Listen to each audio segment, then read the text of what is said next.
al debate político, ¿no? Estás diciendo, no, tú en el fondo eres un inepto, tus seguidores son unos brutos y lo que haces es inflamar el fenómeno que tú quieres combatir. Hay que hacerse cargo de que nuestras economías y nuestras sociedades generan mucha gente con malestar y con ansiedad y que eso es legítimo. Y eso hay que darle soluciones, no simplemente decir, o sea, ni buscar soluciones imaginarias, ni tampoco decir, bueno, esto no es legítimo plantear este debate. Y termino ya con esto, porque el ejemplo clásico de un país que contrapone estos dos modelos, y lo tenemos al lado, es Italia. Italia lleva décadas combinando, que alterna gobiernos tecnocráticos que realmente no están elegidos, sino que se hacen una especie de apaño parlamentario para que una figura que no es de la política presida el país, lo cual plantea problemas de legitimidad claros, seguidos de un gobierno pues normalmente de derecha populista, que tampoco tiene una idea muy bien de cómo hacer las cosas y tampoco mejora la situación, bueno, empeora en muchos casos. Ese es el péndulo que hay que romper, ¿no? De un extremo a otro, de ser capaz de hacerse cargo del malestar de la gente, que es muy legítimo, y de su cabreo muchas veces, sin tampoco caer en bueno, pues una visión delirante del mundo. Esta pregunta es un poco abierta para quien quiera responder. ¿La polarización genera desconfianza? ¿La desconfianza genera polarización? ¿Qué va antes? Yo creo que primero, no sé, la polarización, ¿no? Quiero decir que justamente la polarización, como facilita este debate tan abrupto y como facilita la polarización, lo que hace es fomentar mucho lo que yo decía antes, el descrédito, la difamación del contrario, pues al final resulta que eso te genera mucha desconfianza. Si en esa polarización lo que se fomenta, o sea, la polarización, perdón, yo creo que fomenta, por ejemplo, las fake news, porque efectivamente para tener razón, pues te inventas la realidad, ¿no? Lo que tú decías de la realidad paralela, o cuántas veces hemos visto, bueno, durante la pandemia nosotros hicimos una campaña que se llamaba VacunaCheck para desactivar todas las tonterías y mentiras, bueno, mentiras tremendas que se decían de los efectos de las vacunas, ¿no? Por tanto, todo eso yo creo que es lo que genera esa desconfianza. ¿Cómo vas a creer a alguien que previamente ha sido difamado y desacreditado, ya sea una persona o una institución? Yo creo que está directamente relacionado y que sería lo primero, no sé. Sí, ahora ya no funciona. Pensaba que ya no funcionaba. Te han quitado la voz. Empezaba a pensar que algo estaba pasando. No, estoy de acuerdo. Primero polarización, después desconfianza. El problema, y añado un punto más, y es que cuando solo hay polarización, pero hay una situación económica razonablemente estable o buena, lo que puede hacer es descender la confianza en las instituciones políticas, no públicas, políticas, que también antes, pues al público-privado no es necesariamente política, claro, y no política, ¿no? Porque al final todos hacen política y eso es interesante, ¿no? Pero lo que quiero decir es que cuando se produce esa polarización con bonanza, lo que entiendo yo que pierde la confianza es la institución política. ¿Qué problema tenemos en el informe que presentáis este año? Que conviven las dos circunstancias, situación económica complicada, tanto en términos generales como en términos de percepción personal, y al mismo tiempo polarización política. Y esas dos cosas juntas son las que al final generan la absoluta desconfianza, o creciente desconfianza que vemos en el informe. Entonces yo por eso insisto en que lo que me parece más preocupante es llevar la polarización de los políticos, y me sabe mal que yo me dedico muchos años a eso, hablar de los políticos, a el resto de actores sociales. Eso es lo que me parece que es más preocupante. Y de hecho yo de todo el informe que lo he analizado durante estos días con detenimiento, a mí la pregunta, insisto, la que más me preocupa es, o la slide que más me preocupa es la de haber convertido la discrepancia ideológica en una situación, en un planteamiento personal que llega al punto de decir que yo con ese no quiero vivir. Esa me parece que es, digamos, la que peor la tiene, porque al final la del optimismo económico en los próximos 5 o 10 años, pues cuando empecemos a ver la sensación de que las hipotecas no suben, los precios no suben tanto, el empleo se está estable, es decir, ahí tendremos una solución. Entonces, ese es el punto. Entonces, yo, y me voy casi a la conclusión, si me permites, ¿no? Yo creo que lo que primero hay que curar es la política. Y una vez que curemos la política será más fácil curar todo el resto de interacciones económicas. Porque un ciudadano ahora mismo puede tener la sensación, por ejemplo, si yo tengo un negocio o una actividad económica o una decisión personal que tomar y veo que puede haber un cambio político, mi primera sensación es que el cambio político lo primero que va a generar es una especie como de venganza normativa, ¿no? Que es un concepto que yo cada vez me preocupa más. Lo primero que voy a hacer es derogar todo lo que había antes. Lo vimos en el cambio de gobierno anterior, vamos a derogar esta ley. Después la verdad es que no se deroga tanto, ¿no? Afortunadamente. Pero, entonces, eso te genera una falta de confianza, porque tú no sabes a qué tienes que atenerte, tú no sabes cuál va a ser la regulación en la que vas a tener que poner en marcha una iniciativa, un negocio, una inversión.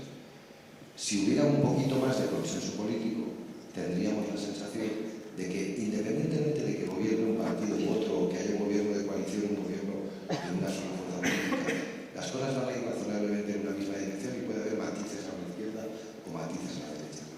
Pero esa sensación no la se tiene. Por eso yo creo que la cura empieza por lo político para mejorar lo público y después acabar de que lo privado se pueda sumar a esa mejora de la confianza. Ese creo yo que es el destino de solución de la situación que estamos viviendo en este momento. Pero si puedo, solamente una cosita es sobre la economía, porque en los sondeos pasa mucho, y te lo dice la gente que se dedica a estas cosas, ¿cómo ve usted la situación económica? ¿No? Y la gente dice, fatal. ¿Cómo ve el futuro? Horrible. ¿Qué tal usted? Bastante bien. No, bien. No, mi hijo acaba de conseguir un trabajo, mi cuñada ha hecho no sé qué, al otro le ha subido el salario, bueno, tengo uno en el paro, pero parece que va a salir. Y entonces eso, por eso yo hablo tanto de que hemos pervertido un poco el sistema de los partidos, ¿no? Porque creo que en este país somos capaces de distorsionar y, por tanto, generar una percepción de las cosas muy negativa, que no se corresponde muchas veces con la realidad, creo yo. Porque a veces ves los datos macroeconómicos o a veces ves que hay países que van mucho mejor que otros y, sin embargo, la gente está más pesimista. Solo una cosa.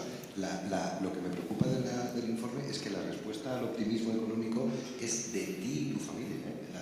Sí, es verdad, eso me ha llamado la atención. Yo siempre miraba en el CIS las comunes y las particulares, generalmente tiene razón, pero es que indica respuesta a lo particular. Yo sí quiero hacer una... Jorge había levantado la mano para comentar algo. Sí, Ángela, si quieres. Brevemente, sí, sobre este debate, ¿no? De qué fue antes, o sea, es un poco el huevo o la gallina, ¿no? Y como, bueno, de dónde viene la polarización, ¿no? La trae la cigüeña de París, la traen políticos, ¿no? Es como la sensación que pues llega un político y divide y además, como en la intervención anterior, he dicho básicamente eso, ¿no? Pero también es verdad que, o sea, yo creo que es un fenómeno algo más extendido.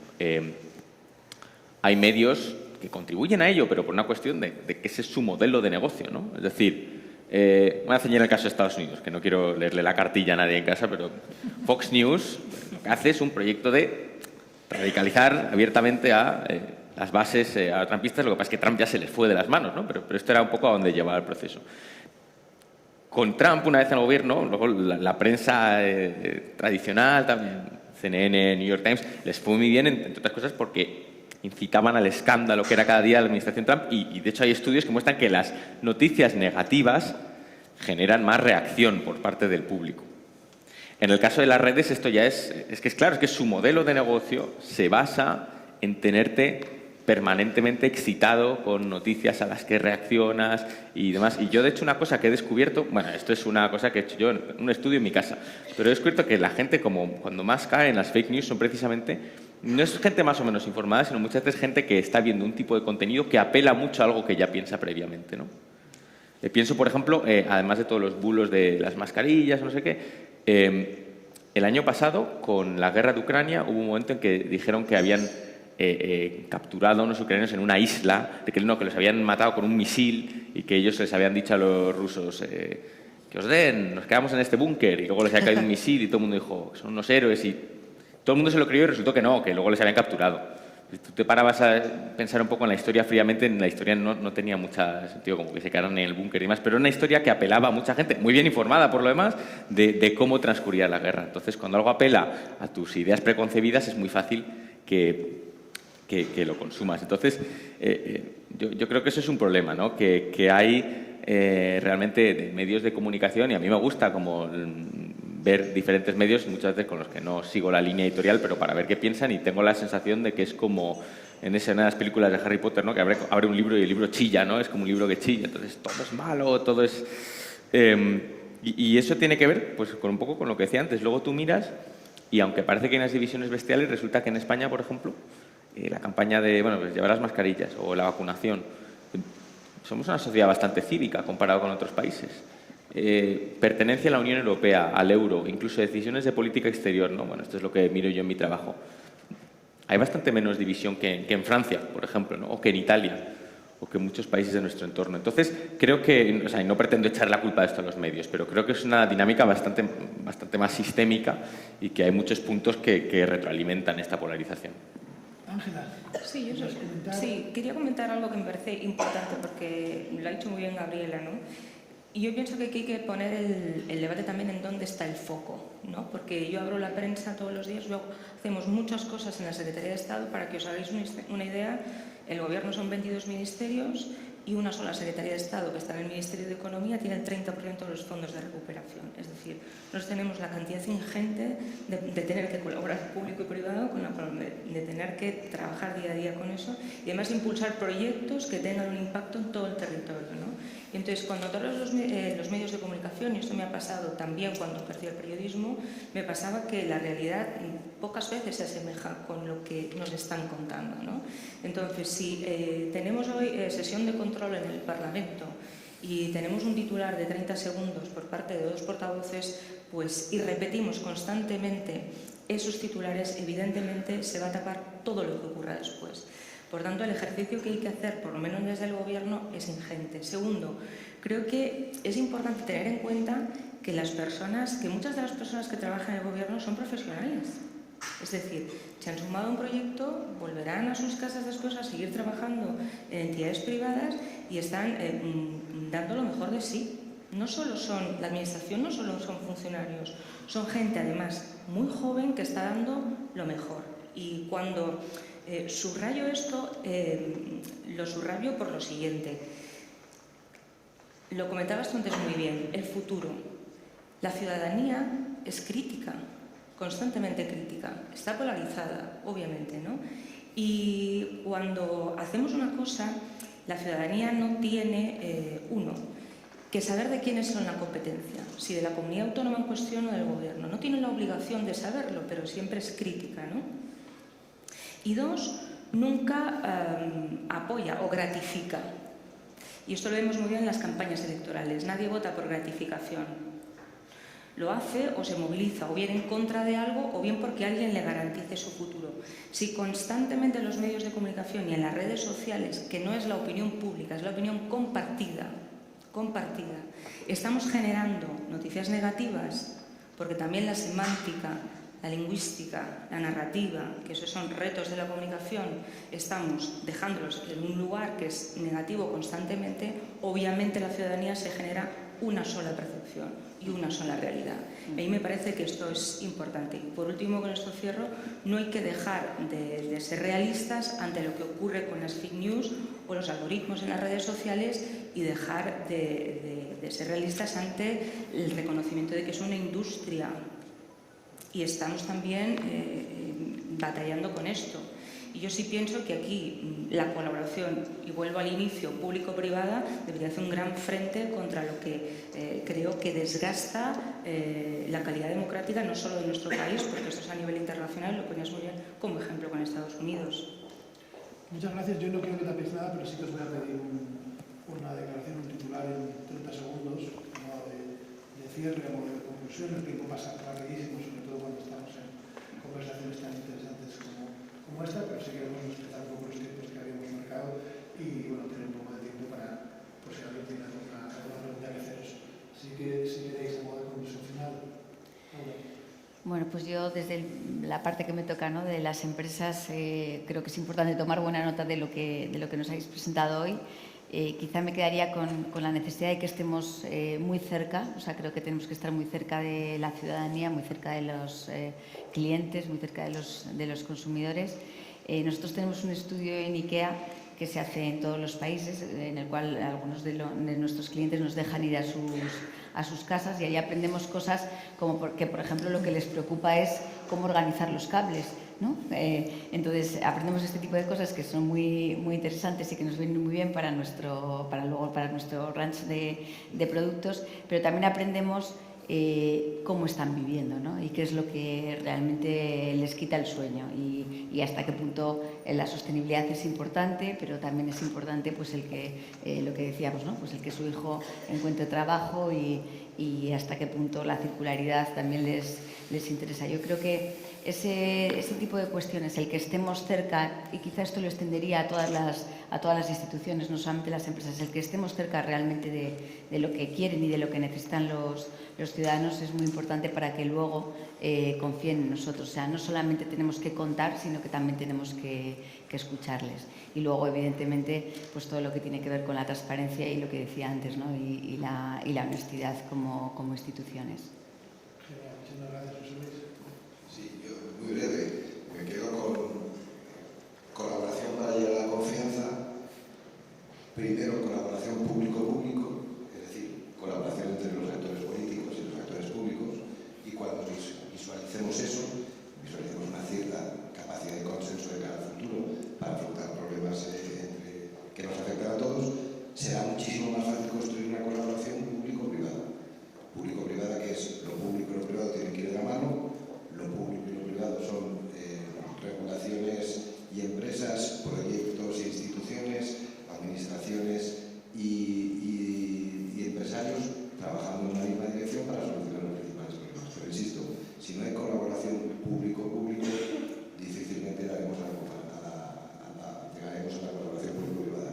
Y vuelvo a insistir, colaboración, no confrontación. No metamos a la sociedad en más trincheras de las que ya están metidos los que están en la sesión de control de este momento. Bueno, yo me quedo con los resultados, porque los resultados creo que es un síntoma de lo que la consecuencia, ¿no?, de una forma de hacer las cosas.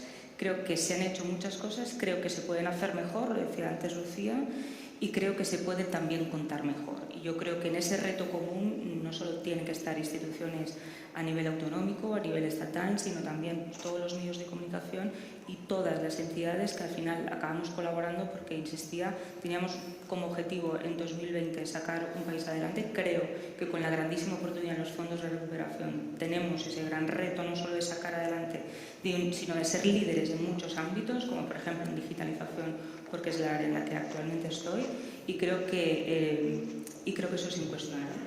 Solo que creo que encontrar puntos en común para seguirlo haciendo y evitar una polarización destruya, porque creo que las diferencias tienen que sumar, pero tenemos que creernos que las diferencias tienen que sumar. Pues yo para terminar me he apuntado dos ideas. Una, como periodista, yo creo que Ángela tiene toda la razón en lo que ha dicho antes y creo que los medios de comunicación estamos fomentando la polarización. Creo que no estamos haciendo bien nuestro trabajo. Esto daría pie para un debate mucho más largo, pero sin duda tenemos que revisar nuestros sistemas. No puede ser que, un ejemplo que lo vi hace poco, que haya un debate sobre nuestras políticas europeas en el Parlamento y los medios lo único que damos es la trifulca entre los políticos, pero no contamos lo que se habló allí y qué importante es Europa. La segunda idea la quiero decir como ciudadana española porque Jorge lo ha tocado mucho. Tenemos una autoestima colectiva tan baja, tan injusta con respecto a nosotros, que también tendríamos que hacernoslo mirar. No sé cómo se puede arreglar esto, pero de verdad que yo creo que el catastrofismo español que nos gusta tanto, nos adjudicamos la gripe española, nos adjudicamos todo lo malo. pero jamás nos adjudicamos lo bueno, y yo creo que este es uno de los países mejores, uno de los mejores del mundo para vivir y trabajar, sinceramente. Después de este mensaje tan positivo, Jorge, Bueno, yo también vengo de medios de comunicación y además trabajo en una institución que se dedica a comunicar, así que suscribo lo que ha dicho Gabriela y, bueno, por señalar dos cosas en las que, bueno, gobierno, empresas, sociedad sí pueden trabajar para, yo creo que reducir la polarización claramente.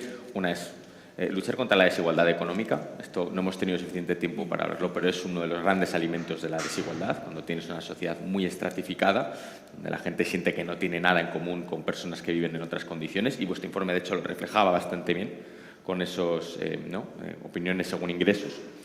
Y luego creo que también hay una asignatura pendiente que es rebalancear nuestro modelo laboral, ¿no? Es decir, tenemos un país en el que siempre tenemos un desempleo de 2 dígitos, incluso en épocas buenas, y sin embargo donde yo creo que muchos hemos tenido esta experiencia de pasar de no tengo trabajo a tengo demasiado trabajo, no me da la vida. Entonces creo que esto daría para otra mesa, pero ahí hay algo que claramente hay un rebalance que hacer, ¿no? Y es decir, apostar no solo por más trabajo, sino por facilitar la conciliación familiar, apostar por la salud mental en este ámbito. Creo que estos son todo cosas que, sin ser una bala de plata para el problema del que hemos hablado hoy, ayudarían a contenerlo entre unos márgenes mucho más aceptables.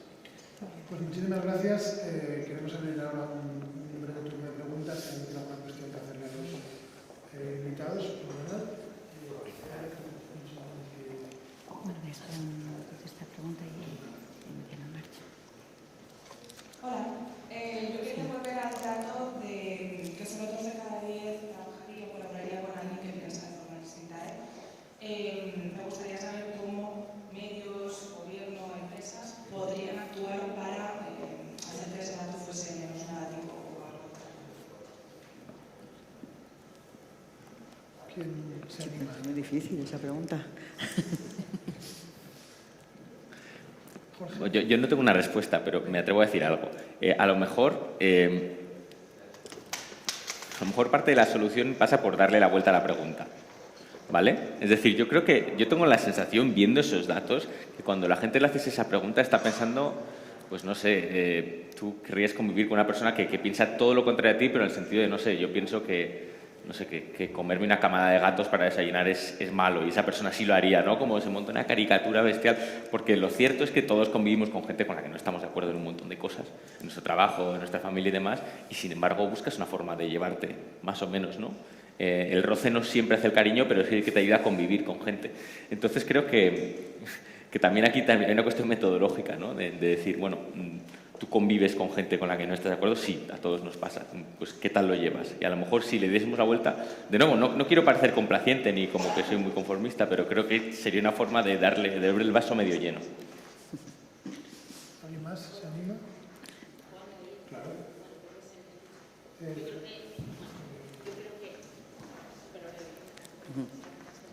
Yo creo que tiene mucho que ver con lo que habéis dicho todos hoy, ¿no? El debate constructivo.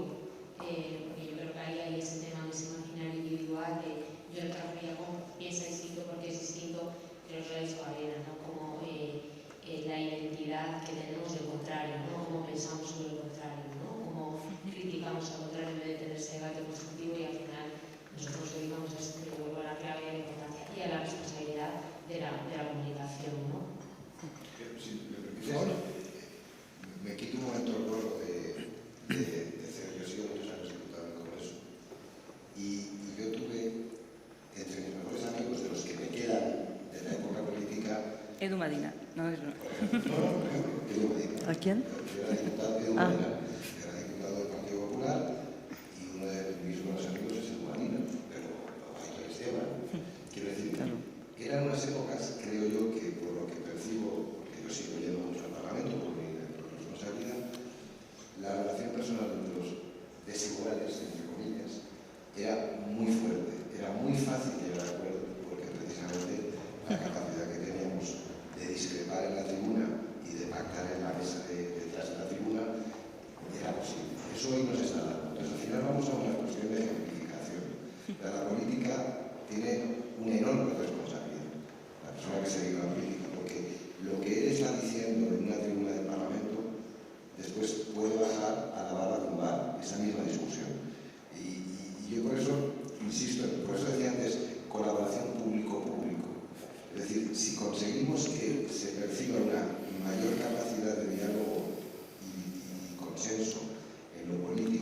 será más fácil que queramos vivir con alguien que piense distinto, porque si el presidente del gobierno y el líder de la oposición pueden llegar a acuerdos, porque no puedo vivir yo con un señor del mismo partido si no es el mío, ¿no? Ese punto yo creo que es importante, o sea, la parte de ejemplo público que representa cualquier debate. Lo decía Gabriel antes, el tema de si tú vas al ataque particular, al ataque personal, como único argumento para poder defender tus ideas políticas, evidentemente es imposible.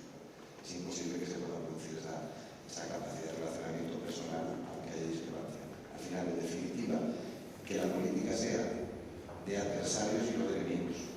Claro. Y si no conseguimos llegar a ese punto, convertimos en enemigos a los vecinos, a los compañeros de trabajo, y ahí sí que ya perdemos el control incluso de las consecuencias que pueda haber después. Por eso yo creo que es lo más grave. Mucho antes que otras muchas medidas, es eso. Y a partir de ahí, todo lo demás podemos poner en marcha. Y ahí entraremos las empresas, entrarán el resto de instituciones a la colaboración. Pero previamente tiene que haber un escenario mucho más sensato. No sé si tenemos alguna otra pregunta por ahí. Acercáis un micrófono, por favor.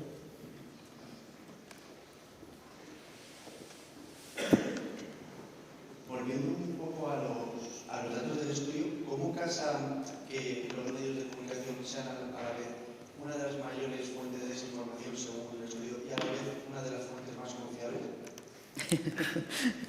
Vaya preguntita. Pues, a ver, yo creo que es precisamente por este contagio que tenemos, no solamente de los partidos políticos, sino de una escenificación casi guerrera de la vida pública y política. Y yo creo que ahí los medios pues hacemos un seguidismo, por eso decía antes que tendríamos que hacérnoslo mirar, hablar de otras cosas. Ahora, por ejemplo, hay una corriente muy interesante que es el periodismo constructivo, que es también contar las cosas buenas. Yo siempre digo, bueno, es que los medios contamos cuando un avión se cae, no los miles y miles de vuelos que hay sin problemas, ¿no? Pero es verdad que también a la gente, y además creo que como servicio público que somos, deberíamos informar más a la gente de las cosas que realmente pasan y de las cosas que están bien hechas, ¿no? Creo que... Entonces, por una parte, yo creo que ese contagio y esa manera de actuar y las redes y las faltas de control nos están haciendo mucho daño, y por otra, porque eso yo lo vi también en el Instituto Reuters hace todos los años también, un análisis sobre esto, sí que está creciendo el nivel de confianza en los medios de comunicación tradicionales. He visto que aquí no en el último año, pero lleva tiempo, en contraste con lo que hacen las redes. Entonces yo creo que son las dos partes de la misma silla. Bueno, muchísimas gracias. No tenemos mucho más tiempo para preguntas, pero me gustaría cumplir con los horarios que habíamos establecido. Si tenéis alguna cuestión, por favor, hacednosla llegar y estaremos encantados de responder nosotros o de trasladársela a nuestros invitados. Muchísimas gracias. Ha sido un placer, ha sido un honor. Nos encantaría juntarnos todos los miércoles para hablar de este tipo de cosas, porque creo que se han quedado un montón de cosas encima de la mesa, pero agradecemos muchísimo vuestras opiniones y el tiempo que nos habéis dedicado. Así que, de nuevo, muchísimas gracias. A modo de cierre, para plantear algunas conclusiones, me gustaría invitar al escenario a nuestro partner habitual en la presentación de Transbarómetro, a Ángela Lloza, de Colibrí Excellence. Por favor, te dejamos el escenario.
Y 2 años viéndonos las caras a través de la pantalla, estamos muy ilusionados de poder teneros aquí, de poder veros en persona, de poder hablar con vosotros cara a cara.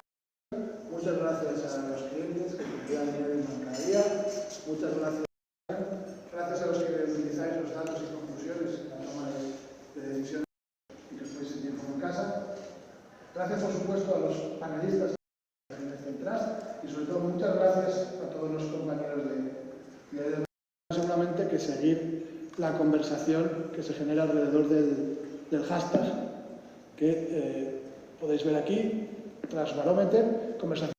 Exista la mayor incertidumbre de la historia, vivimos en un entorno volátil, donde ¿en quién confía una sociedad que parece haber perdido días? La primera será contándoos cuáles son los descubrimientos de esta edición 2020 y los resultados. Así que, sin más dilación, arrancamos presentándoos los datos. Así que invito a subir al escenario a mi compañera Lucía Carballeda.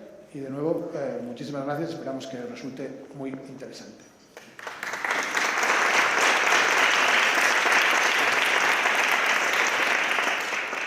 Muchas gracias, Pelayo. ¿Se me oye bien? Sí. Muchas gracias, Pelayo. Muchas gracias a todos por venir. Nos encanta ver caras nuevas, fans del Trustbarometer que nos siguen todos los años y amigos que vienen hoy aquí. Bueno, habéis venido a ver los datos y a escuchar a los ponentes, así que no me enredo y voy a contaros cuáles son los datos del Trustbarometer de España este año. Como sabéis, muy brevemente, porque yo creo que casi todos lo conocéis, el Trustbarometer es el mayor estudio sobre confianza a nivel mundial. Analizamos la confianza en 28 países en el mundo a través de más de 32.000 encuestas online. La muestra que vais a ver hoy, y es importante, se tomó a finales del 2022. Ahora explicaremos un poco y nos pondremos un poco en contexto. Y básicamente nosotros analizamos la confianza a nivel global, pero también en torno a 4 instituciones fundamentales que entendemos que son básicas para cualquier sistema. Son las empresas, las ONGs, los medios de comunicación y el Gobierno. Los que nos seguís en las presentaciones del Trust sabéis que lo decimos mucho. El Trustbarometer no es un dato, no es ahora cojo este titular y esto es lo que dice el Trustbarometer. El Trustbarometer son tendencias. Llevamos 23 años analizándolo, analizando la confianza y eso es la riqueza de este estudio. Por destacar, ¿no? Vemos la volatilidad en la confianza. Veíamos cómo se desplomaba la confianza de las empresas en la crisis financiera. Veíamos cómo caía en 2012 la confianza en los gobiernos, ¿no? Y empezábamos a hablar de esa desigualdad, de esa división.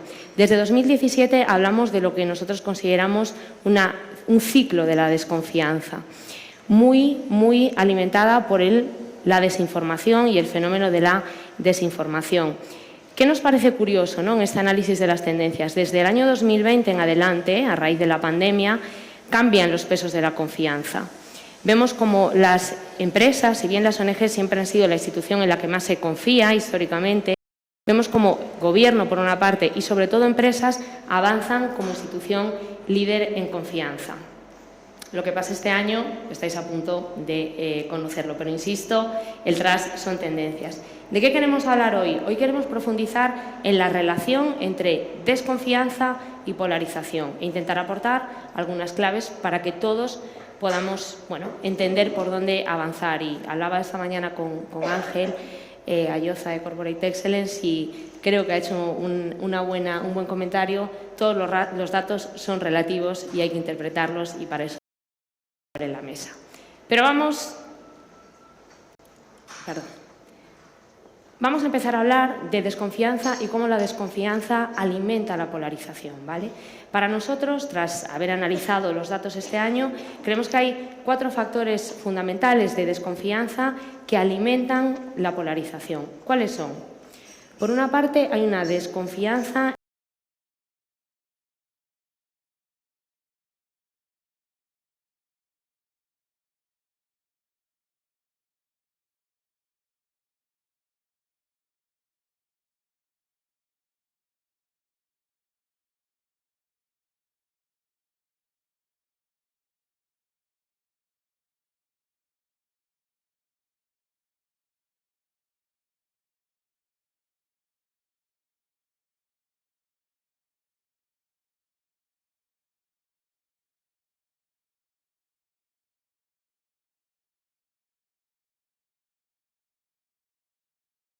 confianza, menores ingresos, menos confianza. Y luego otro factor que nos parece clave en todo el fenómeno de la polarización es la desconfianza que puede haber en la información, la batalla por la verdad, cómo la desinformación alimenta también la polarización. Por lo tanto, voy a intentar daros datos concretos sobre estos 4 factores que nosotros estábamos apuntando. Como decía, afrontamos la ansiedad económica sin una red de confianza. Vamos a los datos. Y como decimos, son datos y son interpretables. Aquí la pregunta es clara. Mi familia y yo estaremos mejor en 5 años. Este es el dato de España. Como me han puesto esta pantalla, puedo hasta tocar el dato. Este es el dato de España. 26% piensa que estará mejor él y su familia en los próximos 5 años. ¿Qué pasa en España? Como veis, cae en prácticamente todos los países y en España cae 10 puntos.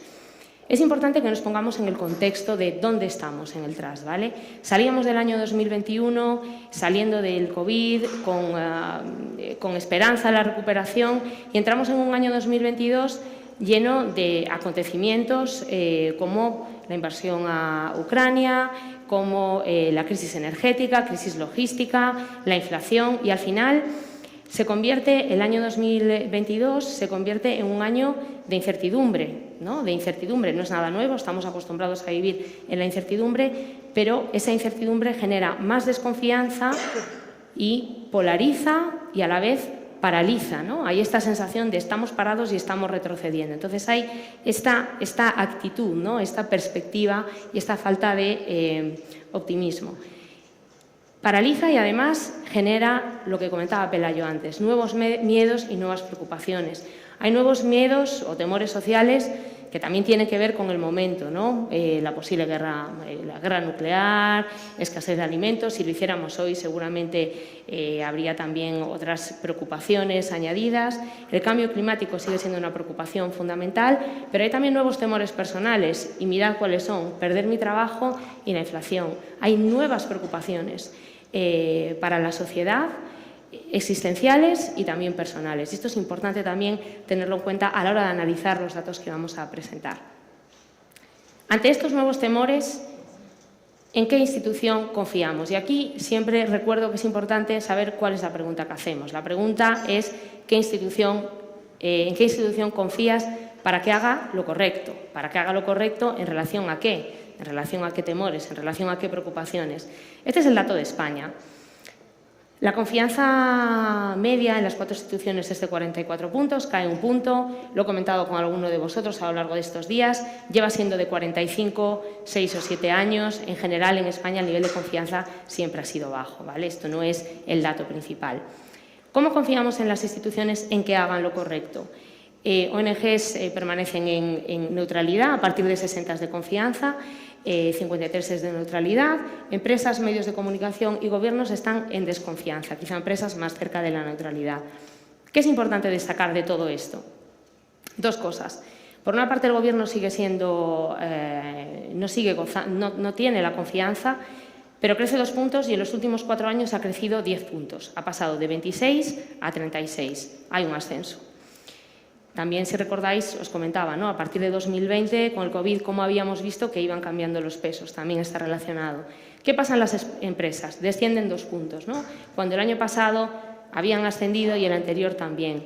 Hablaremos después de esto. Para nosotros tiene que ver, porque tenemos otros estudios aparte del TRAS, con la relación de las empresas y el papel de las empresas en la situación económica actual, en el aumento del coste de la vida. Eso está penalizando a las empresas.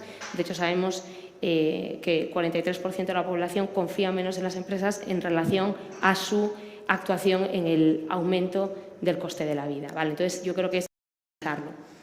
No confiamos demasiado en las instituciones, no es nada nuevo, pero lo que nos ha llamado la atención, de alguna manera, es que cae la confianza en los líderes institucionales, ¿no?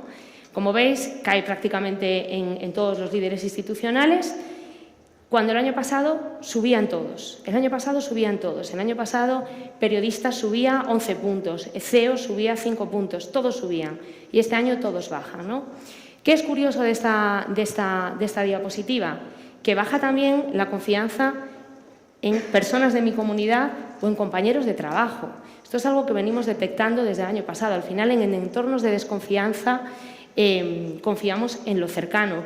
Y este año y el año pasado empezamos a desconfiar de lo cercano. Para nosotros puede haber ahí este concepto de polarización y de arraigo que nos hace también desconfiar del de al lado. Hablaremos de esto más adelante. Hemos hablado de 2 de los 4 factores de desconfianza que para nosotros son importantes en la polarización. Hablemos del tercero. Lo que hablábamos, la brecha de la desconfianza en la desigualdad, ¿no? ¿Qué es lo que preguntamos aquí? Aquí preguntamos el nivel de confianza en aquellos de salarios altos y el nivel de confianza con los salarios más bajos de la muestra. ¿Qué es lo que pasa a nivel global? A nivel global pasa algo que cada año va a más. Como veis, por ejemplo, Francia, ingresos altos confían un 60, ingresos bajos desconfían con un 46. Alemania está con un 60, ingresos bajos un 42. Es un gap que cada vez es más grande. Ahí tenéis medias de algunos países europeos, como por ejemplo Reino Unido con un gap de 16 puntos. ¿Qué es lo que pasa en España? Pues en España el gap es de 9 puntos, pero da un poco igual, porque realmente la gente con ingresos más altos desconfía y la gente con ingresos más bajos desconfía. Bueno, ¿qué es lo que vemos aquí? Vemos que esta sensación de pesimismo, ¿no? Y que, por así decirlo, también esta incertidumbre y esta polarización quizá también nos iguale y que al final el nivel de confianza en España siempre ha sido bajo, pero sigue habiendo un gap y sobre todo es una tendencia global. Y ya vamos a hablar del cuarto factor de desconfianza que para nosotros es importante en la polarización. Es el de la desinformación, el de la batalla por la verdad, como lo queramos llamar. Aquí nosotros lo que preguntamos es, de las 4 instituciones, ¿cuánto crees que son fuentes de información, que promueven información de confianza o que son generadores de desinformación, ¿no? Aquí lo que dice la muestra es que gobierno y medios de comunicación promueven más la desinformación, mientras que empresas y ONGs promueven más la información de confianza, aunque realmente también tenemos que ver algo. Tanto empresas como ONGs tienen puntuaciones de promover esa desinformación. La interpretación que nosotros hacemos es que hay una conversación en torno a la desinformación que salpica a prácticamente todas las instituciones, aunque se deposita mayor peso en el Gobierno y en los medios de comunicación, que al final son los que informan, ¿no? Por lo tanto, creemos, y esto será muy importante que luego se hable, ¿no?, en la mesa de cómo se retroalimentan. Buenas noticias. Cuando nosotros preguntamos cuánto confías en la fuente de información, vemos que todas las fuentes aumentan, ¿no? Vemos que los medios tradicionales están prácticamente a niveles de confianza. Esto es algo histórico, o sea, no lo hemos visto nunca, que los medios tradicionales tengan tanta confianza en España.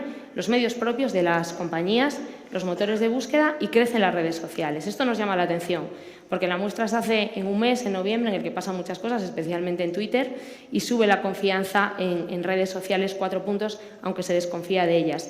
Creemos que también hay que hablar de lo que se está haciendo bien en los medios de comunicación, de cómo se está luchando con la desinformación, pero también tenemos que entender esto en clave de lo que son las burbujas informativas. Confío en este medio porque es afín a mí, yo lo leo y por lo tanto confío en él, ¿no? Y ahí quizá en las redes sociales puede haber algo de esto.